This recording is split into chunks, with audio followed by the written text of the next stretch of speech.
ceux qui vivent selon la chair ne pourront pas plaire à Dieu.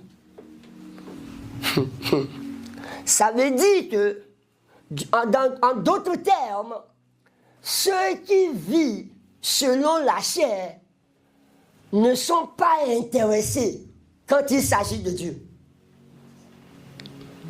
Quand tes décisions que tu as l'habitude de prendre, c'est sur la plateforme de la chair. Quand ton corps te demande quelque chose, tu lui donnes. Tes pensées te demandent quelque chose, tu nourris. Quand tes désirs là s'élèvent, tu n'arrives pas à les maîtriser. Tu ne peux pas plaire à Dieu. Donc, j'ai premièrement souligné que tu dois vivre selon l'esprit. Et tout ceci parce que Dieu est esprit. Il faut un être spirituel pour comprendre et communiquer avec Dieu qui est esprit. Sinon, tout ce que tu vas dire, l'esprit ne va pas te comprendre. Il faut quelqu'un spirituel pour saisir ce que Dieu dit ou bien pour satisfaire la volonté de Dieu.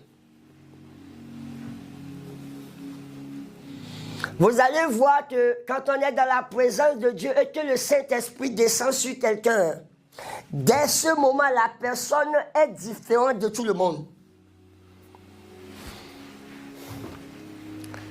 Quand vous êtes dans une assemblée et que le Saint-Esprit est descendu sur quelqu'un, la personne devient bizarre.